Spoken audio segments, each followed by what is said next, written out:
Salut tout le monde, j'espère que vous allez bien. S'il y a une chose que j'apprécie à propos de mon métier de YouTuber et surtout en tant qu'amateur de technologie et de gadgets, c'est bien quand je peux avoir l'occasion de recevoir des produits avant tout le monde, avant même que ça sorte pour vous les présenter sur la chaîne. Et là aujourd'hui, Bluetti, qui est un commanditaire de notre part depuis déjà quelques années, m'a gâté encore une fois avec le tout nouveau modèle qui va remplacer l'ancienne, très populaire, la AC200P, la station d'énergie portative que ma mère avait dans sa van, qu'on a ensuite utilisé aussi de notre côté. C'est un modèle qui est très, très populaire auprès des amateurs de camping, de van life, parce que c'est vraiment une belle taille. Ça se faufile bien à l'intérieur d'une van ou d'un véhicule. Puis, c'est comme la limite de poids qui est quand même facile à transporter, qui ne prend pas trop de place, mais qui a quand même un bon rapport de puissance et de capacité de batterie. Fait que sans plus tarder, je vous présente la nouvelle Elite 200 V2. Je vais commencer par vous faire un petit unboxing, chose que je fais jamais d'habitude. Je vous les présente alors qu'elles sont déjà ouvertes puis que j'ai déjà eu l'occasion de les tester, de travailler dessus. Mais là, aujourd'hui, j'avais le goût de faire un peu différent puis de vous montrer un peu tout le processus derrière la création de ces vidéos-là, de tests de nouveaux produits, puis que vous vivez un peu l'excitation avec moi de découvrir ce nouveau gadget-là. Fait qu'on ouvre ça. Bluetti sont reconnus pour leurs emballages qui sont très sécuritaires parce que, je veux pas, on parle ici de batteries au lithium qui sont quand même, qui pourraient être dangereuses si elles ne sont pas manipulées avec soin par les transporteurs. On se trouve à avoir une boîte dans une boîte. Je pense que c'est pour ça que je fais pas des vidéos de unboxing. Je suis pas le plus délicat quand je fais mes ouvertures de boîte. Comme à l'habitude avec les appareils Bluetti, on a sur le dessus notre petite boîte avec nos câbles de recharge, donc le câble pour les panneaux solaires et le câble pour la recharge directement dans le courant. On retrouve ensuite le livret d'instructions. Ah, c'est drôle. Je suis quand même étonné parce que le format est beaucoup plus petit que je pensais parce que la AC200P avant était beaucoup plus grosse que ça. Elle est quasiment la moitié de la taille. On va sortir ça de la boîte, je vous montre ça. Ah ben wow, elle est vraiment plus petite. Peut-être pas la moitié de la taille, mais quand même moins haute, moins large. Puis elle me semble même plus légère aussi. Très étonnant. Fait que là, on découvre ça, cette nouvelle version-là, qui ont vraiment réussi à rendre plus compact, puis pourtant, on a quand même une capacité de 2073 Wh à l'intérieur. Donc ça, c'est la capacité en termes de batterie lithium qu'on retrouve à l'intérieur de l'appareil. Donc ça, c'est ce qui va déterminer la durée que vous allez pouvoir utiliser vos appareils que vous allez brancher dessus. Donc, par exemple, si vous utilisez un appareil qui consomme 2073 Wh, bien, vous allez en avoir pour 1 heure à peu près d'utilisation avec cet appareil-là. C'est pour vous donner une idée un peu. Si vous voulez savoir un petit peu comment choisir le modèle de Bluetti qui vous convient, faites juste regarder sur la fiche signalétique électrique de vos appareils. D'habitude, il y a toujours ça en dessous de votre appareil. Si vous avez un séchoir, une machine à café ou quoi que ce soit, vous allez retrouver le wattage qu'elle consomme, la consommation en énergie qu'elle va consommer. Donc, si vous avez, exemple, une machine à café qui consomme, exemple, 2000 watts pendant quelques minutes, bien, vous pouvez faire le calcul rapidement à savoir combien d'énergie ça va consommer sur votre machine.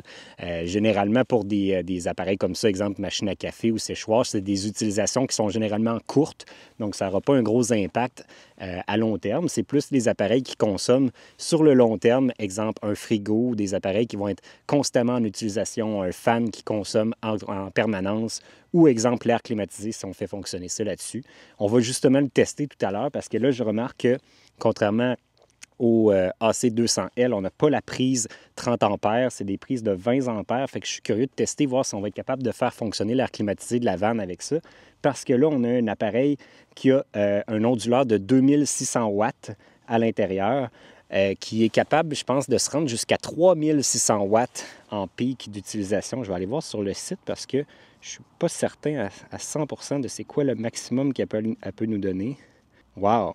Elle peut nous donner jusqu'à 3900 watts en surge. Donc, quand on va, exemple, partir un air climatisé comme ça, même si l'air climatisé consomme moins de 2000 watts, quand elle va partir, le coût que va donner le compresseur, souvent, ça va excéder les 3000 watts, peut-être même 3500, 3600 watts. Donc, d'après moi, elle devrait être capable de le faire.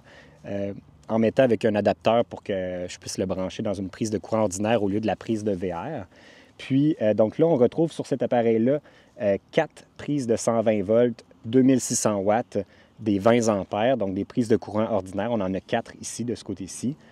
Un truc qui est vraiment intéressant, je trouve, avec ces appareils-là, c'est que plutôt que d'être obligé de faire fonctionner notre onduleur pour, exemple, un iPad, pour un MacBook, un ordinateur qui, aujourd'hui, les appareils sont presque tous en USB-C, mais consomment quand même beaucoup. Exemple, un MacBook, ça va prendre au moins 100 watts pour recharger ça.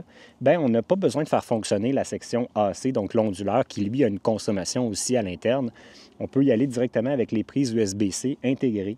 On en a 2 cette fois-ci. Ça, je suis content qu'on en ait 2. Anciennement, on en avait plus souvent une seule prise comme ça à 100 watts. Là, on en a 2 USB-C et on a 2 USB-A qui, les autres, sont des 15 watts. Donc, plus idéal peut-être pour recharger des téléphones intelligents ou des appareils qui fonctionnent en USB normal. On a ici notre prise d'entrée pour l'énergie solaire ou l'énergie en 12 volts. Donc, on peut recharger aussi avec soit un adapteur de prise de lighter d'allume-cigare dans notre véhicule.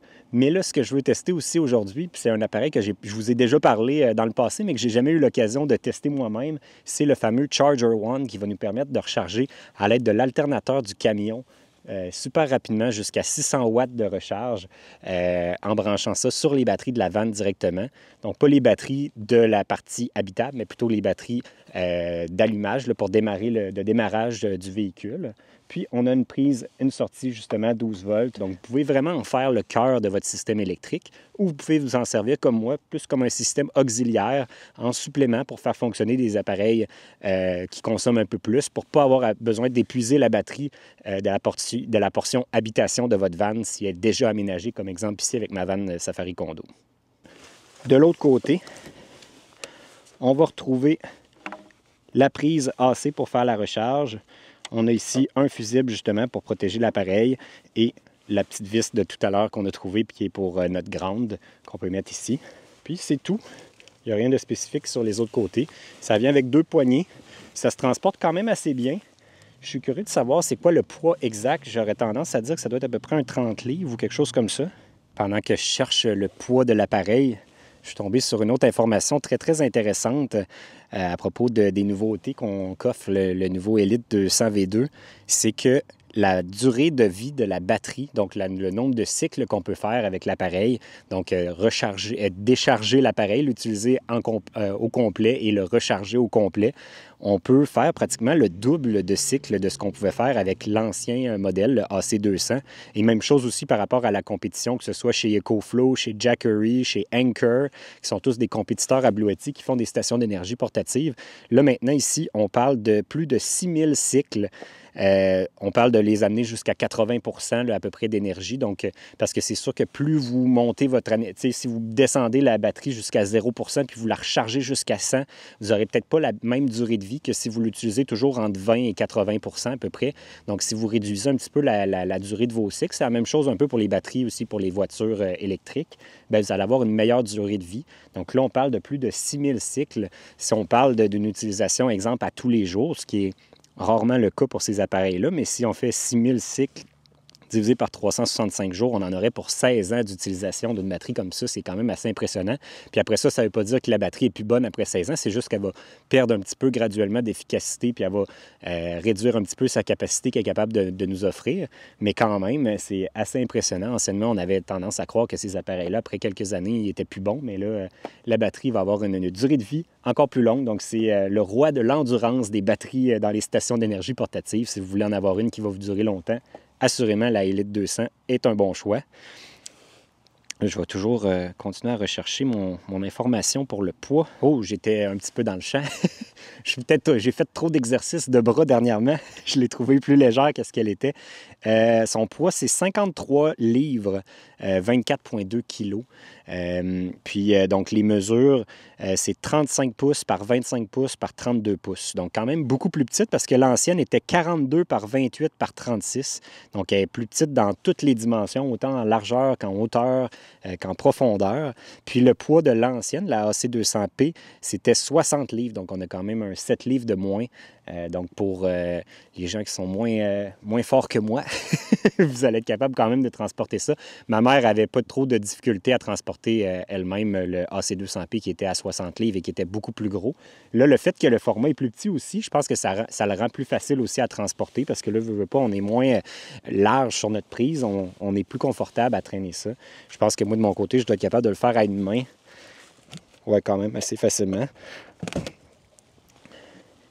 Fait que là, bref, il ne nous reste plus qu'à essayer ça puis aller la tester, voir. Le premier test que je veux faire, c'est la recharge par le biais du Charger One. Donc, avec la batterie de la vanne. Puis là, vous me demandez peut-être qu'est-ce que je fais ici au plancher de la vanne.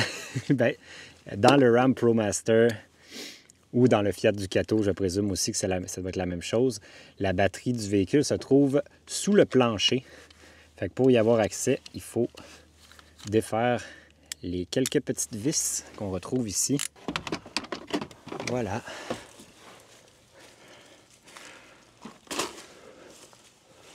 Quand on achète le Charger One, ça vient avec ce grand fil-là qui est justement avec une gaine protectrice si jamais vous devez passer le fil par l'extérieur du véhicule. Moi, de mon côté, bien, si vous avez un ProMaster, la batterie se trouve à l'intérieur, donc même pas besoin de le passer à l'extérieur. Il faut brancher ça directement par l'intérieur. Et puis, ça vient déjà avec les fils, avec les petits connecteurs pour aller mettre sur le pôle. Donc, le noir sur le noir, le rouge sur le rouge de la batterie. Pas plus compliqué que ça. Ça vient avec le fusible ici qui va nous permettre de protéger la connexion, puis de s'assurer aussi que, dans le fond, le courant va circuler seulement en une direction pour pas que le Blue Yeti recharge la batterie, mais plutôt que cette batterie-là recharge la batterie du Blue Yeti.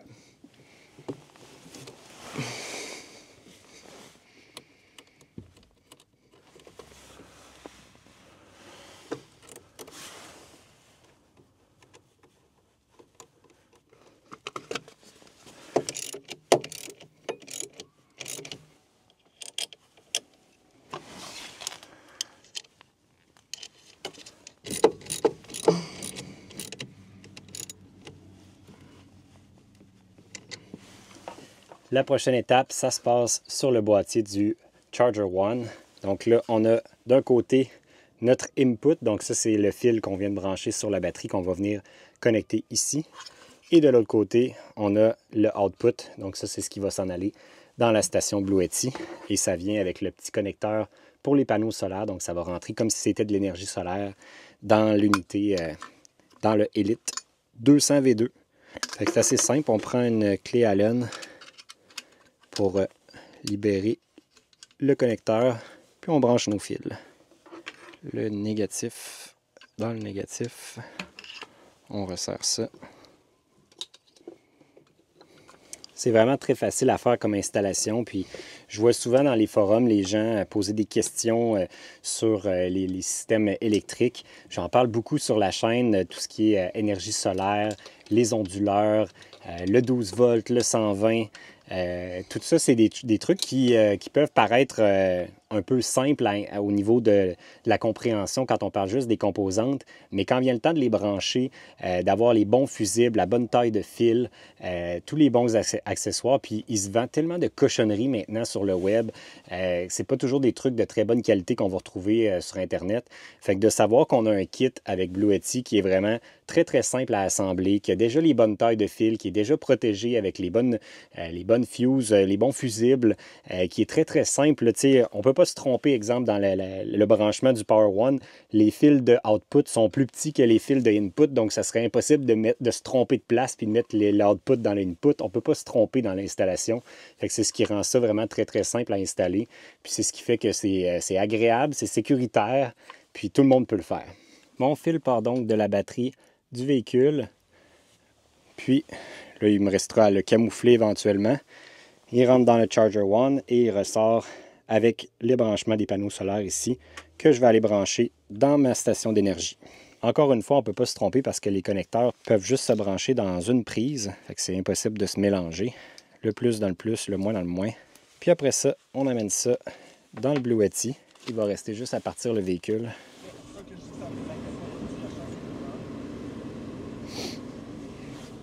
Tout ce qu'il reste à faire, c'est de mettre en marche le breaker ici, le fusible. C'est bon signe, j'ai la petite lumière qui clignote sur le Charger One. Ça devrait commencer à recharger là-dessus. Oui, ça commence. Donc là, on peut voir dans la section DC que j'ai présentement 216 watts qui entrent dans la batterie. Puis ça, c'est tous des paramètres qu'on va pouvoir contrôler à l'aide de l'application Bluetti. Donc là, vu que c'est la première fois que j'utilise cet appareil-là, je vais pouvoir aller le connecter. Ah, j'ai même accès au Charger One aussi. Avec le Charger One, on peut voir sur l'application directement le voltage de la batterie du véhicule, le voltage de mon Bluetti. On voit qu'il est en recharge, puis que là, il est à 222 watts. Puis on peut ajuster le voltage de recharge aussi en fonction de l'unité qu'on a. Donc là, moi, j'ai le AC Elite 200 V2. Je peux aller mettre le paramètre de recharge, puis changer ça. Et voilà, c'est fait. Puis là, il va être en mesure d'optimiser la recharge en fonction de l'appareil que j'ai entre les mains. Donc là, ce serait 56 volts. Donc ça va recharger probablement plus rapidement. Ah oui, là, on est à 509 watts, 512 watts. C'est ça, là, on va être beaucoup plus rapide parce que c'est une batterie qui est capable d'en prendre plus. Donc, j'imagine que les paramètres de départ du Charger One sont limités à 200 watts en fonction de ne pas endommager aucun appareil. Mais une fois qu'on choisit le bon appareil, là, on a une recharge qui va être beaucoup plus rapide et efficace. Ça, c'est très cool. Puis là, ce qui est le fun, je viens juste de penser, mais il vient avec une couette de fil double pour les panneaux solaires. Donc, je peux brancher mes panneaux solaires dans cette prise-là, puis laisser le Charger One toujours connecté en permanence avec ces deux-là. Fait que j'ai pas besoin de changer d'une prise à l'autre, étant donné qu'ils nous en ont donné deux. Ou si j'avais plus de panneaux solaires, je pourrais brancher aussi d'autres panneaux solaires dans l'autre prise. Fait que c'est quand même bien intéressant, je trouve, comme appareil. Fait qu'on a prouvé que ça fonctionne. Fait que là, tout ce qui va me rester à faire éventuellement, c'est juste de camoufler mes fils, passer ça jusqu'en arrière, puis pour faire une installation bien clean. Mais j'aime toujours ça, au moins tester mon installation avant de faire de quoi de permanent. Mais là, je sais que ça fonctionne bien, puis ça recharge très rapidement. Fait que le véhicule, dans le fond, quand on va rouler, il va recharger très rapidement l'appareil. Et si jamais j'ai plus de batterie, puis j'ai vraiment absolument besoin de recharger, puis il n'y a pas d'énergie solaire qui rentre, bien, mon véhicule va comme servir un peu de génératrice pour recharger la batterie. Donc, en à peu près 2 heures, grosso modo, à ce que le moteur tourne, on pourrait réussir à recharger en fait, un peu plus que 2 heures, peut-être plus 3 heures, on pourrait recharger notre Bluetti. Je pense pas qu'on le rechargerait au complet, mais peut-être juste si vraiment en cas d'urgence, on a besoin, puis que ça fait très longtemps. Je pense à quand on était à Blanc-Sablon, ça nous est arrivé d'avoir plus d'une semaine sans énergie solaire. Donc, on a dû partir notre camion pendant environ 1 heure pour réussir à recharger nos batteries puis être bon pour toffer une couple de jours jusqu'à temps que le soleil réapparaisse. Mais ça nous évite d'avoir besoin de traîner une génératrice. Au moins, le véhicule peut servir en cas d'urgence de génératrice au besoin.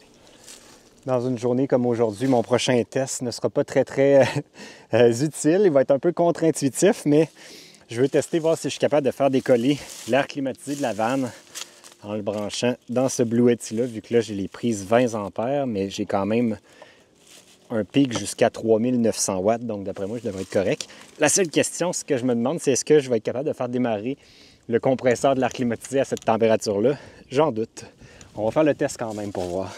Donc là, sur l'appareil, j'allume la section AC. Mon Bluetti va fournir l'énergie à la vanne directement, comme si j'étais branché dans un camping. Est-ce que mon fil allume rouge? Oui. On va aller voir en dedans ce qui se passe, si je suis capable de faire fonctionner ça. J'ai du courant, ça c'est bonne nouvelle.